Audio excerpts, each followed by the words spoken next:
nasihat pernikahan kepada Aurel. Saya pikir tadi ada Atta, ternyata rencana bisa Atta juga bikin kajian sendiri. Kapan saya masih cari waktu bisa datang ke tempatnya dia.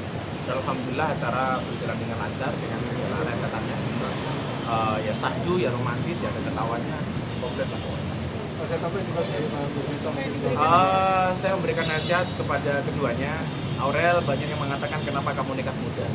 Saya bilang sama Aurel, bukan masalah nikah muda atau nikah tua, tetapi yang menjadi masalah adalah ketika kamu memilih pasangan yang salah. Dan ketika kamu menghadapi itu semua, saya bilang sama dia, ketika kamu tulus mencintai karena Allah, maka manusia pun akan mencintaimu karena Allah. Saya kasih tahu bagaimana tip-tip menjaga keharmonisan keluarga kepada si Aurel. Kemudian kalau ngomong pernikahan jangan ngomong kinahnya saja, tapi karena pasti juga akan ada banyak permasalahan yang ada di dalam. Saya bilang orang nikah itu memang nambah masalah, tetapi kehadiran dua orang ini diberikan kekuatan oleh Allah untuk mencari solusi dari masalah yang ada. Soal pernikahan itu sudah hidup negeri Kan yang sah-sah saja. Selama udah balik dalam kacamata agama itu sah.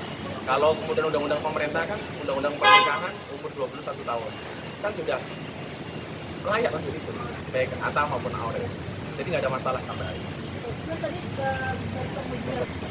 Ya, jadi memang secara khusus kita memberikan nasihat kepada Aurel. Saya kasih apa sih ciri-ciri wanita solehah menurut Rasulullah? Minimal tadi ada 3 yang saya sampaikan kepada dia. Yang pertama dipandang menyenangkan, taat kepada suaminya dan bisa menjaga kehormatan diri dan harta yang ditekankan oleh suami. Saya bilang juga sama dia bahwa istri yang hebat itu adalah yang siap diajak menderita oleh suaminya. Tapi saya juga bilang kepada Atta, suami yang hebat tidak akan pernah mengajak istrinya menderita. Dan ternyata nasihat-nasihat pernikahan kita kemas secara semacam quote itu lebih gampang diterima daripada saya hanya menyampaikan ayat dan hadis. Tadi Mas Anang mau nikah itu sendiri kapan sih menjadi penasehat?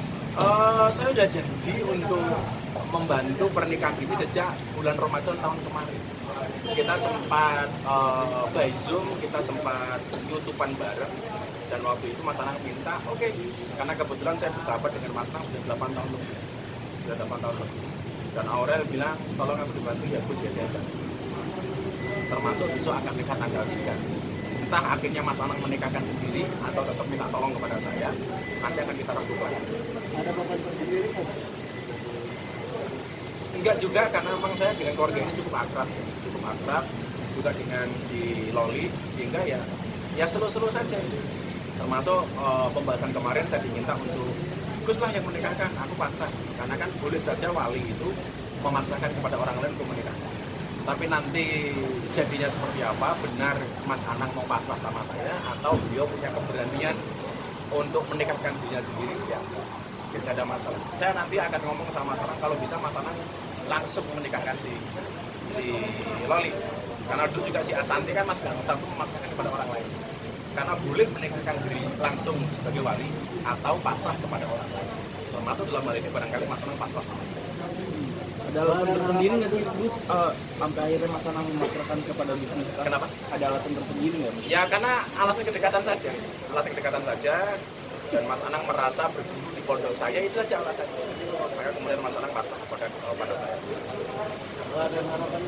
Saya berdoa mudah-mudahan tidak hanya lancar sampai tanggal 3 pernikahan, tapi keluarga ini akan menjadi role model bahwa nikah muda itu menyenangkan, selama tidak melanggar aturan. Sehingga saya berdoa kepada kedua mempelai ini, semoga menjadi keluarga yang sakinah, mawaddah warahmah, dan langgeng ila akhir zaman. Jadi saya sampaikan kepada Aurel, ibadah yang paling dibenci oleh setan itu bukan sholat, cuma 5 menit, bukan haji, cuma 1 bulan, bukan puasa, cuma 1 hari. Tapi ibadah yang paling dibenci oleh setan adalah ibadah nikah. Karena ibadah seumur hidup dan selamanya. Maka saya sampaikan kepada Atta tadi, walaupun Atta nggak datang, tapi dia nonton, saya bilang, Atta, nikah itu senang, tapi tolong jangan senang menikah. Gitu ya, thank you ya. Terima kasih ya. Jangan lupa subscribe ya.